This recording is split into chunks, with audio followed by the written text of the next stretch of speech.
Hi guys, and welcome to my review of the ND-DD3 and the ND-Nice.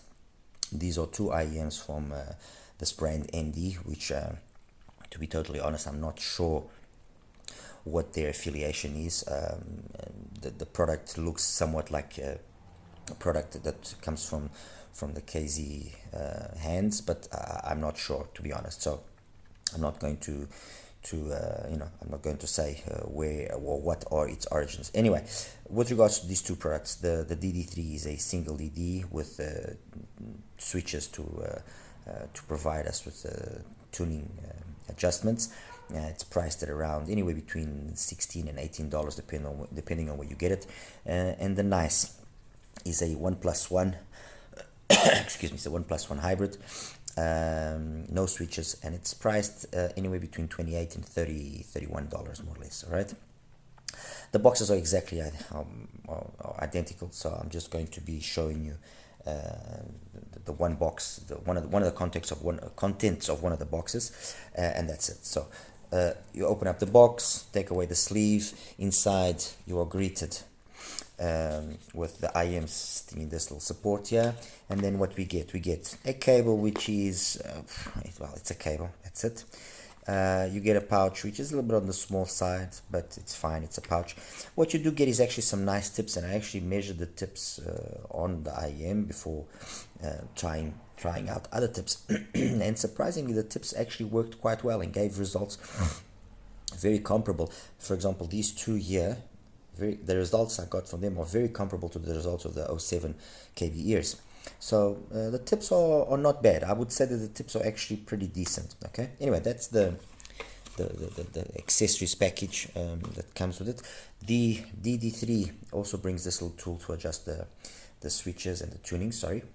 As for the IEM itself, they're available in two colors. This one, and then there we go, and like a one which is like bluish in its faceplate.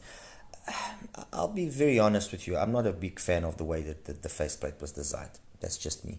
As for the shell, it's a plastic shell. It looks just like a KZ. Therefore it's a plastic resin kind of shell. QDC connector, the switches over there. And look, I'll be very honest with you guys. I wasn't very impressed with the sound. There are other options, namely the TRN, the MT1 Max, and the TXS from CVJ, especially the TXS from CVJ, which are way better. I mean, far superior to the DD3. With all respect intended, I'm not. I just didn't feel it was correct of me to go into more depth about it, because it is just not a. It's just a very budget sounding IM, to be truthful. It's really nothing special. It could be that maybe I got a lemon, and because of that I've actually ordered another one, and if it is worthwhile talking about it, then I will review it. Anyway, so that's the DD3 out of the way. Let's talk about now the Nice. I'm not using the stock cable, as you can see. Obviously I'm using a XINHS cable. Tips are KB07s. I did try the stock tips. And the shell, again, is very similar to the other shell of the DD3, just the faceplate here is different. Okay, it's got this kind of open back design, and actually when I was putting the cable in, something happened which was actually good, because it enabled me to confirm that open back design that it has. So when I was introducing the cable, the faceplate just popped out. It wasn't glued with enough glue. Didn't sound good well, but anyway, you understand. So it popped out and enabled me to see the internals, which are normal stock, nothing special, and then see the actual faceplate, and the holes that you see on the faceplate, it's all porous. So this is a true open back design, unlike many other ones that we've seen in the past where they say it's open back, and then in reality it's only just a very small area of that faceplate, just a very minute area of that faceplate is actually open, the rest is not. Now this is all open, all open. So it's a true open back design. Okay, fit is faultless. It fits beautifully, isolates perfectly. It's not a heavy IEM. It's got just the right weight.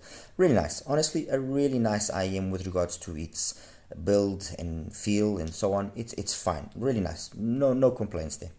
What do I have here then to compare it with? Well, being a 1+1, it made sense to compare it with 1+1s, and there's one here. There's not a 1+1, but I have it here because ultimately there was a lot of similarities in the sound. So first one that I have here that I used to compare the Nice 2 is the ST1 Pro, okay, the latest one from TRN, also with the tuning switches, and that's it. The CVJ, the Nami 1+1 again, also with some tuning switches. The KZ Krilla, again with some tuning switches, and the last one is the TRN, the the TA4. Okay, it's not a 1+1, it's actually a 2+2, so it's got 2 BAs and 2 DDs, but the sound that I got, or that we get from this, is there's a lot of similarities here. So I thought it would be interesting just to compare it with something that sounds similar and is more expensive, to better position the Nice. Okay. What is then the sound of, or what is the profile? This is kind of a W-ish profile. You got some emphasis on the bass, and then the mids, they peak, and then they have a dip, and then some emphasis again on the treble side. So you end up having kind of a W-ish signature. The biggest difference between this and these two, which are also tuned in the same manner, is that while these two in the 5K area, this is moderate and this has an actual dip in the 5K area, this one actually has a small little boost. Okay, nothing dramatic, but it's got a small boost. This one, the Krilla, uses a more, let's say, harmonish kind of approach. All right, and this one again has that W style tuning with the dip past 2K, and then with the small dip there again at around 5, but it's again very much the same style. So the Nami, the Nice, and the TA4 are very equal. This one is got some nuances of these three, and the Krilla is the one that has a totally different tuning approach. Okay, the one that's the leanest in terms of the bass is the Krilla, even though I have it in the setting which gives it the maximum bass. It's the one that's the leanest, but not by there's no lack of bass by saying that. There's still plenty of bass to make everything pretty engaging and pretty satisfying. Okay, so no issues there. The next one is the TA4, and then these three have basically got a very similar bass execution. Obviously this one does have the ability to have more, but the setting that I'm using, which is the 110 setting, has given me the bass which I feel is the most balanced out with the rest of the frequency response, and the most equal to these two as well. So you have a nice low bottom, nice low end, some bass rumble on each one of them. It's the mid bass ultimately that's the most prominent. Okay, and then marries into the mids and so on. There is a certain amount of bleed that confers an extra thickness to the vocals and so on. But honestly, it never really offended me, to be totally frank. It never really offended me. Excuse me.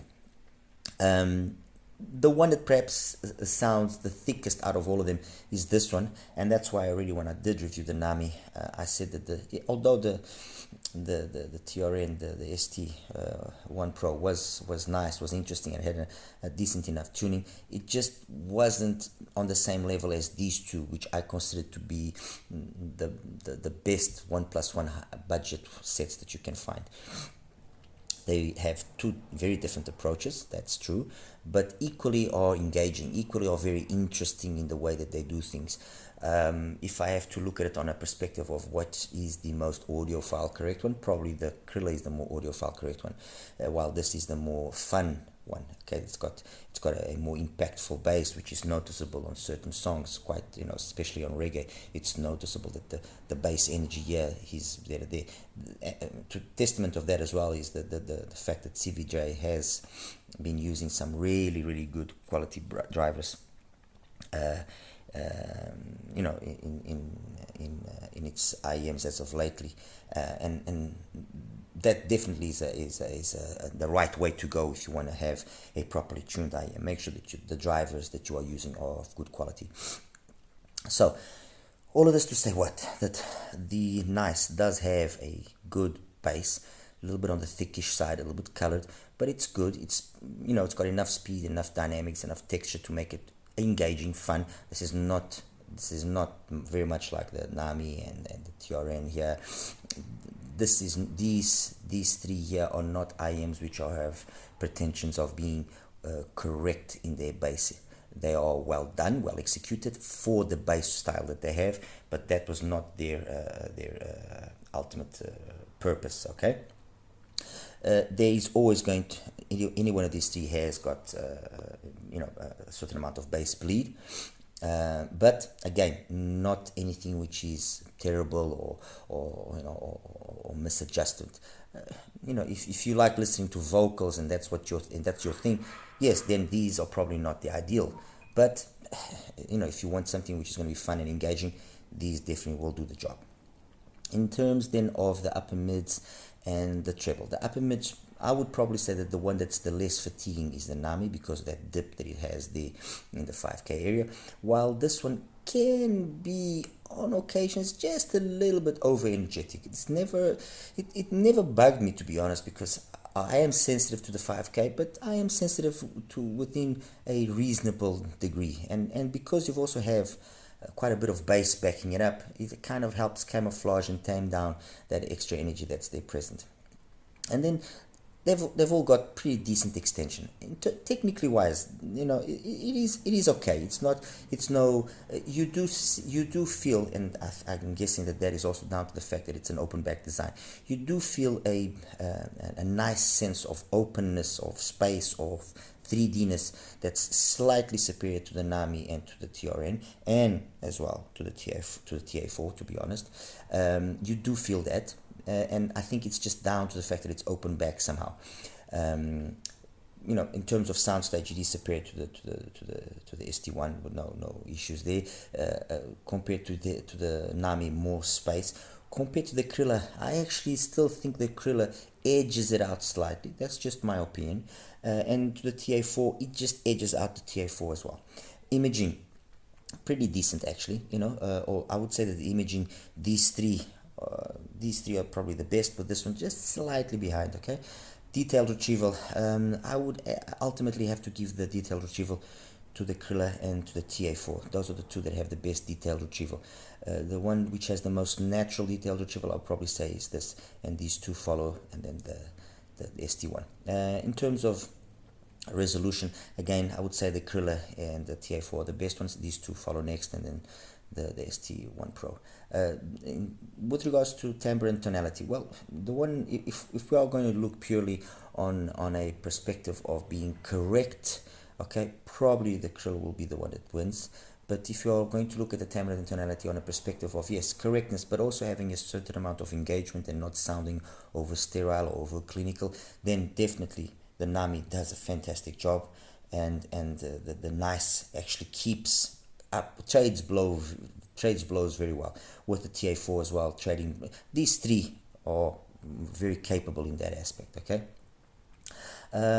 So there you have it, guys. I mean, it's a nice IEM. It's been tuned in a manner which is been done before, so it's not unique in that aspect, but it's a nice implementation. It's in terms of its build, it seems to be pretty adequate. I think its biggest issue really is the fact that you have a lot of competition at this price point. A lot of IEMs, a lot of alternatives. I mean, I didn't even compare it to the single DD alternatives that you have. If I was to compare this, for example, to a EW200, although the EW200 is slightly more expensive, the EW200 is a better IEM. It is. But with regards to a 1+1 hybrid, definitely the NICE is a nicely executed IEM. Superior, in my opinion, to the ST1. Not by much, but superior to the ST1. Ultimately inferior to the TA4, because the TA4 just does everything with a little bit more polish. Okay, that's the biggest thing here that separates the TA4. It does basically the same thing, but more polished, more coherent, it just makes more, it's more mature in the way that it does everything. So that one there is superior. Fair enough, that does cost $80, so it is more than twice the price, almost 3 times the price. compared to the Nami and to the Krilla, which are the two that I have as my budget reference one plus ones. I think it can easily join this group and become an alternative, if not for anything other than the fact that it's an open back.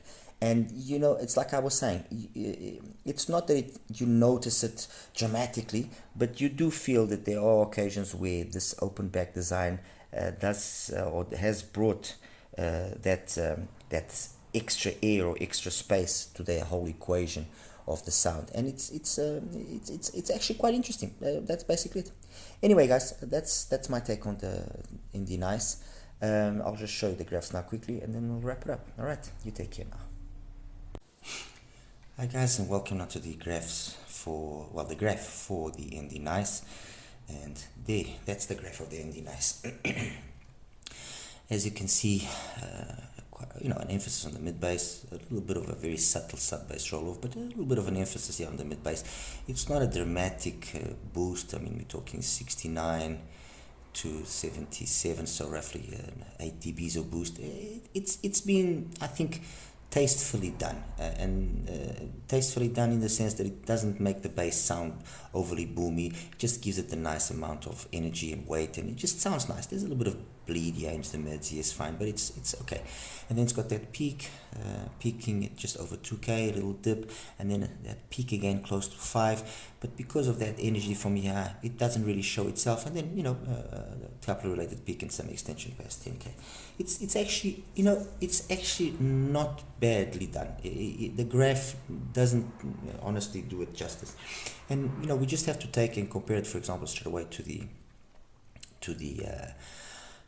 Nami to understand what I'm saying. The bass, as you can see, is basically the same. The pin again and the peak is basically the same, just that we then have this kind of plateauing here until 4, then a dip, and then a rise again, which is couple related, and extension. This dip here gives the Nami that extra little more sense of smoothness and relaxation in the upper mids and treble that you don't, or that you are occasions that you feel that the Nice doesn't have. But it's never really, it never gets to the point where, oh no, my god, this is going to get bad or anything. No, because this peak still is not that dramatic, okay, as compared to the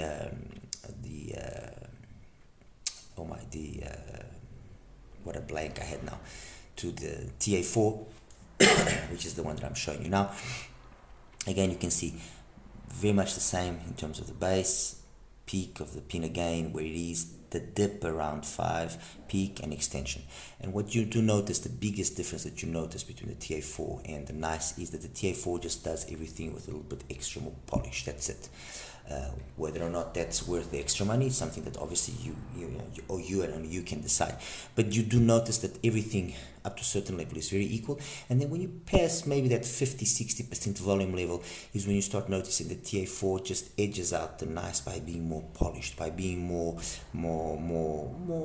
classy in the way that it does everything, which is exactly the same thing that happens, by the way, with the Nami, if you have to compare the TA4 with the Nami. Okay, that's that. Now, where's the KZ? The KZ case number 4, KZ Krilla. Let me just change the color here. Let me make it red so you notice it well. The KZ Krilla is the one that's the most different in terms of its overall tuning. It's more kind of a harmonious tune. Let me just balance it out a little bit better. There we go. It doesn't have the same sort of mid bass as the Nice, but then again, not having that mid bass does make it then have a cleaner and more well executed mids. The mids are more audiophile correct. Is it as fun as the Nice? Perhaps not as fun as the Nice overall. I mean, the Nice will be a little bit more engaging with like some rock songs, giving it that little extra kick in the drum that's needed. While the Krilla will just be suffice, let's put it that way. But otherwise, the extension up top, very similar. The peak is also very similar. This is just a little bit of a couple related issue here. It's non-offensive. The Krilla is a very good IEM. That's the truth. It's a very, very good IEM. I mean, I'm actually just going to put here again the Nami so you guys can make the Nami green. so you guys can understand why I consider these three so competent, because they end up being, although they have these differences of less mid bass on two of them, on one of them as compared to the other two, and then the dip here or existence of a more tamed area here in this treble area, they all sound very nice. So ultimately it will be what is your preference, understand? It's not really that one is very much better than the other or anything of the sort. And then finally, before I let you guys go, compared with the TRN ST1 Pro, which is this one, very similar as well, as you can see, but for some reason the ST1 Pro just sounds, and this is the setting where the bass is the most balanced out with the mids and the highs in my opinion, the ST1 just sounds a little bit thicker and not as it's not that it's bad, it just sounds thicker and more 2D, let's put it that way. This ends up sounding a little bit more 2D, although very similar in the graph, as you can see, very similar.